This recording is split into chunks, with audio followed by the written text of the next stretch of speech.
Hello, my name is Christian McKenzie, and this is a guide on how to play the Power Rangers TTRPG. As the date of the long shot, I'm going to be playing or GMing on TotalPartyKiss gets shorter and shorter, aka it's in about 2 weeks from when I'm making this video.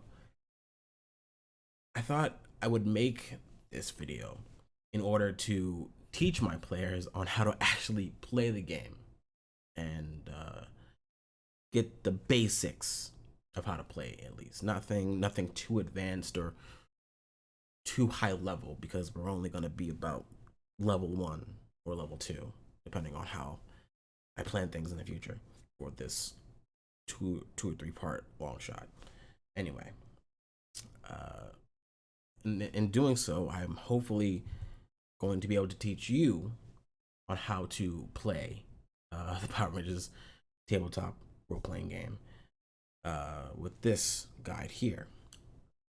So again, I am your master of the Morphin Grid, and let's talk about how to use the Essence 20 system and the different skill tests you'll encounter in playing the Power Rangers TTRPG.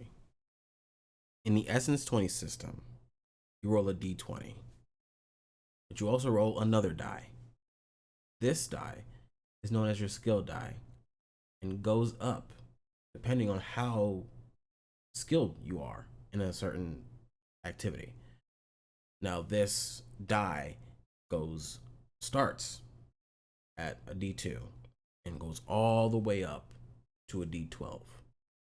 In addition to this, there are things known as skill specializations, which, if you haven't watched my tutorial video on character creation, works as follows. Normally, when you roll a skill check, you only roll a d20 plus a single skill die.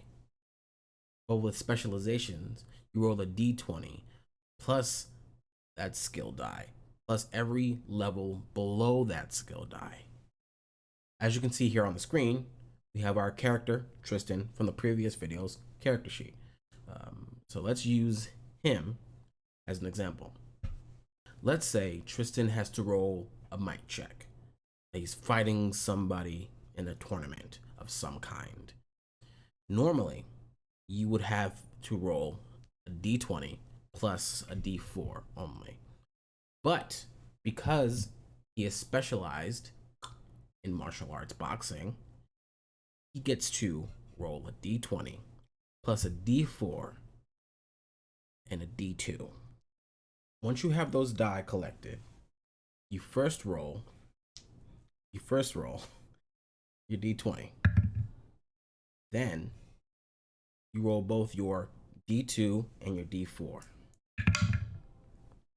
Now, how specializations work, you look at those two die, those two skill die, and whichever one is the higher of the two, or has many skill dies under, that's the die you add with your d20 roll. So let's say I rolled a 1 on my d4, but I rolled a 2 on my d2. I would then add the d2 roll instead of the d4 roll because it's higher. So I rolled a 17, and because I rolled a 2 on my d2, I will add that and make that a 19. You get it? That's how specializations work.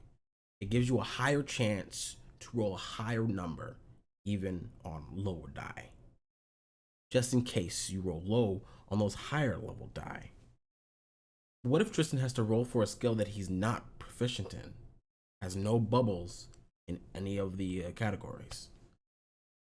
That is when you would roll with something called a snag. A snag is basically disadvantage in D&D. If you have no bubbles in a skill, then you roll with disadvantage, rolling 2 d20s and taking whichever one is the lower roll.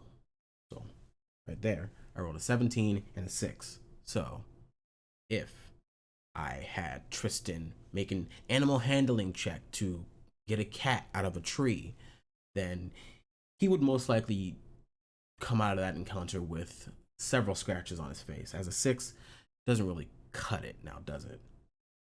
Now, the opposite of rolling a snag in Power Rangers, the TTRPG, you would roll with something called an edge. So you would take your 2d20s plus your skill die, and then you would roll them and see whichever d20 is the highest. I roll a 4 and a 12 there. I would then take my skill die roll and add that to the 12, and I'd have my final result. It's, again, advantage, disadvantage, D&D. Hope it helps. It's the easiest way to convey, you know. Now let's get a little bit spicier with our rolling and introduce the concept of dice shifts.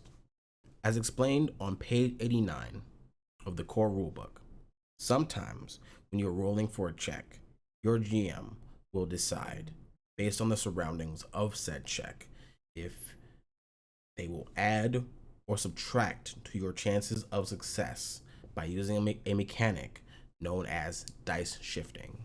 Example, let's say Tristan is trying to persuade a person that they're in danger, but the NPC is being stubborn, right? If he says a convincing enough speech and the other players are helping in some capacity, or if the NPC themselves can't see the danger that they're in, then I, as the GM in the situation, will upshift the Tristan's skill die from a D6 to a D8, or even a D12 if I feel that your chances of success have been greatly heightened by your role playing. So instead of rolling regularly with a D6 on top of your D20, you would now be upgraded to a D12. This also greatly helps if you have a specialization in said skill. That means you get to roll way more dice than your normal specialization roll, which is always fantastic. Now, on the other end, if you completely mess up a social encounter, and let's say an NPC doesn't trust you, or if the circumstances surrounding the player aren't in the player's favor, like when they make that check, then as the GM, I would then downshift that character's skill die roll from a D6 to a D4, or even a D2 if it's really bad. Which again, you would then do the same thing you did before, where you would have your D20 roll, but instead of rolling your D6, you would be relegated to rolling a D2 instead, greatly decreasing your chances of success in the roll, adding to the drama. Now, as we can see, there are 2 levels above the D12 skill die, as you can see right here on this chart where my cursor is. That is 2d8 and 2d6. Now you can't get these 2 skill levels beyond normal means, beyond me, the GM, giving you the upshift chance for it, or having special items or perks, which are basically the feats from D&D 5e. And how these work is that instead of rolling your skill die, you would instead roll either 2d8 or 2d6 with your d20 roll. And unfortunately, there's no specialization added to these extra oomphs of power from the sliding dice shift chart. So you don't get to roll 3d6 plus 3d6, a d12, a d10, d8, etc., etc. You don't get to do that. It's strictly d20, 3d6, or d20, 2d8. Something beyond dice shifts is the classic critical hit and critical miss, or critical fumble, as it's known in this game's setting. A critical success allows a player to succeed automatically at the task at hand. But if they choose to roll again and essentially confirm their crit, then they can attain additional critical effects, such as extra things happening in the scene or extra benefits of some kind and some nature, depending on what is happening in said scene. A critical hit in combat means that you also double the damage of an attack, which for this game can be very critical in your success for winning a battle, because damage is 1, maybe 2 points at such a low level at this point in time. A fumble, of course, has the opposite effects, where the GM decides additional negative effects. Let's say an NPC gets hurt in some kind of capacity because of your fumble, or your opponent gains an edge on you. So make sure not to get these, because that just gives your GM more power to mess with you and your team as you're trying to save Angel Grove. And nobody wants that. Well, the GM wants that, but that's besides the point. And with all this talk about your GM getting to have fun with you when you fumble or miss an opportunity to succeed, I think it's a good time to talk about story points. On page 92 of the PDF, we learn about story points, which essentially allow the player to shift the narrative in their favor in a variety of ways. This can be re-rolls, specializing skill tests without the need to level up to do so, to adding numerical bonuses to your ACs in combat, even gaining minor items like key cards or things that can help you shift the narrative or the battle in your favor. Players start with a pool of these points, 1 point per ranger. So at max, you could have like 6 points in your pool for your team to use whenever you want. You gain story points throughout the story by rolling fumbles with good RPing, really smart ideas during skill challenges, really descriptive ones at that as well, and just a bevy of other methods that you can see here on this page that can help you and your team continuously change the narrative to win the day. However, just as the heroes, your players get to have access to these powerful points, GMs have their own set of points as well, and they can do the exact same thing as players' story points, giving the enemy advantage, giving the enemy a specialization, giving the enemy an item, or taking an item away from your players can all be done with story points, just to keep your players on their toes, you know. Now, let's get to what really hooked us onto Power Rangers when we were all kids in the first place. Combat. God damn it. Starting on page 156 of the PDF, or basically chapter 10, we are here at the combat section of our lovely RPG. Like many TTRPGs before it, and many TTRPGs beyond it, combat in Power Rangers the TTRPG starts with initiative, which, as explained on page 158, players roll their d20, and if they have any points in the initiative skill, they add that skill die to the roll. If they don't have any points in the initiative skill, then they roll with a snag, which again means they roll with disadvantage. If players tie their initiative rolls, they decide who gets to go first. Or they can play a fun game of rollies and then decide to roll off to decide who goes first, you know? Simple. However, if you tie with the GM's combatants, then they decide who gets to go first. Unlike D&D, after the first round of combat has resolved, you can, the player can, instead of using your move action, you can re-roll your initiative. If you roll higher than your initial roll, then you can take the new role instead. But if it's not, then your primary role stays the same.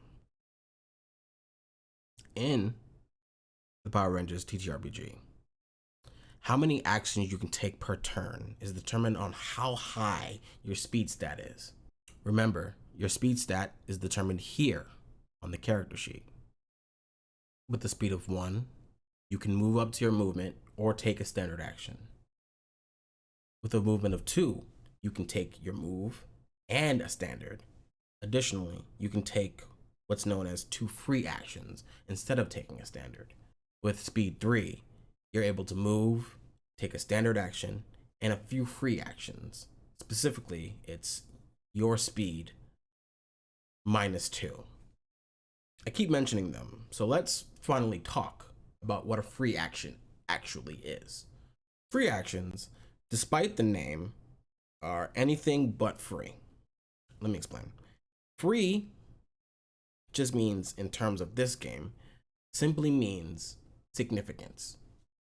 On page 160 of the core rulebook, on the PDF, there are several examples of what a free action can be during combat. Things like opening and closing doors, putting in passwords, finding items in backpacks. Free actions are essentially things that can lead you and other members of your team to gain advantage during a combat scene. Again, just like in D&D, you can split your movement between actions. Every ranger will have a different movement capacity depending on what kind of ranger they are. And it's during your movement action, you can choose to spend your free actions in order to gain 5 more feet of movement.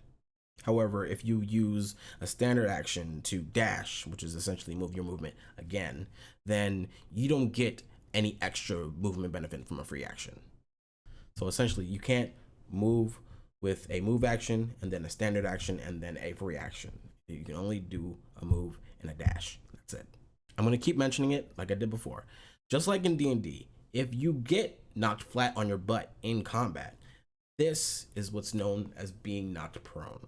However, unlike D&D, where it takes half your movement to get up, in Power Rangers, the TTRPG, when getting knocked down, you get back up again, that only costs you 15 movement flat. There's no more, no less, unless you get a perk that says otherwise.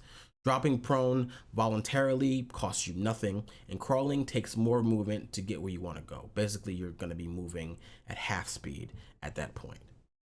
On page 163 of the core rulebook PDF, it's explained that during a combat scene, you'll have several kinds of actions you can take when it comes to your turn. I'm just going to focus on the ones that you'll probably use a lot at lower levels. Attack action. Self-explanatory. You're rolling either your might or your targeting skill check, depending on if you're going with melee or if you're going ranged attack, respectively. So if I'm using my fists, I'm using my might. If I'm using a gun, then I'm rolling with targeting. Next, we have your contingency attack. Think holding your attack action in D&D. You decide what you want to do, and then you set your own trigger in order to set that action off. The defend action is taking the dodge action in D&D. It makes your opponents have to roll with a snag when they're targeting you. And again, remember, taking a snag basically means you're taking a disadvantage on the attack. But again, unlike D&D, if the source of the attack is already attacking with disadvantage, then the attack also receives a downshift as well. So let's say a putty is attacking you, and one of your other compatriots is holding it back in some capacity. Then they not only roll with disadvantage, but they roll with, instead of like a D4, they roll with a D2, and greater increasing the chance that you might get hit. Next, we have the hide action, which is you making an infiltration check to get out of sight of a target. It's a contested roll against the enemy's alertness skill. This action can help you, again, get out of your opponent's sight and grant you things like an edge or dice shift if the circumstances allow for such a thing. We have lend assistance. It's the help action from D&D. It provides an edge in either a skill check or an attack to and for another ranger. Alternatively, a character with a level in the same skill can instead add an upshift to the other character's role. So let's say 2 players have skill levels in driving. One, driving, has a skill of D4. When one uses the lend assistance action to the other, instead of rolling with advantage, then they can upshift that D4 to a D6. It's up to you. It's up to the player if they want to get advantage or if they want to increase the skill die ceiling. Now, this one is actually really important.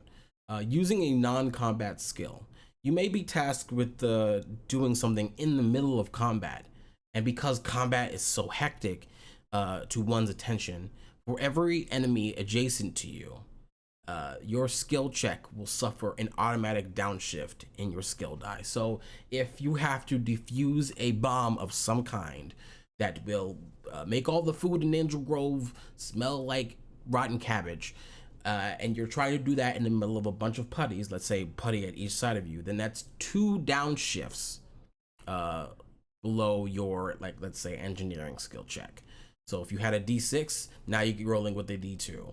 And so you want to be able to act as freely as possible with a non-combat skill check, because that's can be really imperative in a scene if your GM decides I'm gonna add skill checks to this combat. So other rangers might have to defend you and make sure you are clear as you are performing this check. Sprinting, it's the dash action. Simple as that. You can move your movement again. Grappling. When performing a grapple, you roll an unarmed melee attack against a target's evasion defense, which is, let's go to the sheet, right here on the character sheet is your evasion defense, based on how fast you are to dodge it. The grappling target can't be more than 2 sizes larger than you. A downshift in your skill die happens if you do try to exceed this limit. This downshift can happen up to 2 times. So in essence, you can grapple something that's 4 times as large as you, but the chances of that are greatly diminished by the time you get to that fourth time, right? When grappled, you can use a standard action to try and escape, rolling an athletics, brawn, or finesse skill check versus the grappler's toughness, which again, for reference, is right here. It's right under strength, under the character sheet. For more reference about what exactly I just said, you can look on pages 166 and 167 of the PDF. Like for instance, while grappled, you also suffer snags on all other skill checks, except for the 3 I just mentioned in order to get out of said grapple. You also have an edge while grappling to hit the target you are grappling. So you're right up there with them, so you get to hit them as easily as possible. And finally, when grappled, you can't use move actions. That person will not let you go. So you have to, again, use either athletics, brawn, or finesse to get out of the grapple, and then you can move. While in combat, ranged attacks have 2 ranges. I'm gonna call them optimal range and suboptimal range. While in optimal range, you are rolling your targeting attacks normally, but if you hit the suboptimal range, meaning it's past the optimal range's number on your character sheet, then you roll with a snag. So again, let's look at our character sheet. We're gonna look at our ranged weapon. So we're gonna zoom in. We're gonna see that our blade blaster has an optimal range of 40 feet, and its suboptimal range is 75. So anything in the 40-foot range means I get to roll my attack normally. But if I get past it, 41 to 75, then I roll with disadvantage or roll with the snag. In close combat, if you use a ranged attack to hit a target close to you, meaning like 5 feet next to you, then you roll with a single downshift to your skill die. During a combat scene, if you don't move on your turn and spend your free actions to aim the ranged attack, then you can receive an upshift in your skill die per free actions used, up to a max of 3 upshifts. On page 168 of the PDF, we go over cover. During combat scenes, you may have an opportunity to create and hide behind cover. There are 2 kinds of cover that are in this game. You have average cover, things like low walls, large pieces of furniture, turned over tables, cars, trees. These will impose 2 downshifts in the opponent's roll as they try to attack you. There's also total cover, which means if someone can't even see you at all when you're behind something, let's say like a building's ledge, or you're really concealed behind that car, then that means that they can't hit you at all, and it's an auto fail. So those are the 2 levels: 2 downshifts, or they can't hit you at all. However, while they can't hit you physically with an attack or ranged in any way, they can still hit you with an area of effect, either perk or skill or attack. So be wary of that as well. With all this talk of defense, let's actually go over the 4 main defenses, shall we? Found on page 170 of the PDF, the defenses are as follows. You have Toughness, which is your strength defense; Evasion, speed defense; Willpower, smarts defense; and Cleverness, social defense. Toughness defense: if your ranger can't dodge an incoming attack, or if they choose not to get out of the way of an attack, this can be flavored as actively trying to block or set up a counter blow in a defensive manner of speaking. This is your strength. This is your AC for incoming attacks. Evasion defense is used when a character wants to get out of the way of an attack. This can be by dodging deftly, outrunning the attack themselves, being extra flexible and bending, doing the matrix and going, ooh. Also, unless you have a special ability granted to you by a class ability or a feat, you have to be able to see the attack in order to use evasion defense. So that means if a character is hiding behind cover and my alertness skill doesn't go off, or you roll higher than my alertness defense, then that means my alertness skill rather, that means you get to roll with an edge and hit me indefinitely, and I don't get to dodge at all. Next, we have willpower defense. When a character's mind is the target of an assault instead of the body, we will look to a character's willpower defense. Willpower rarely does damage, but it does inflict other negative penalties. Maybe it freezes you in place, or leaves you knocked down, or makes you run away, things like that. Cleverness defense comes more into play during social combats or those RP conversations with NPCs when you want to get something out of the conversation, be that information or an item. It's used when harming the reputation of the target, posturing. Think of scenes when like confronting a bully in front of a crowd of people, like a bulk or a skull type, and you want to really let them have it, or they're in the way of you getting something.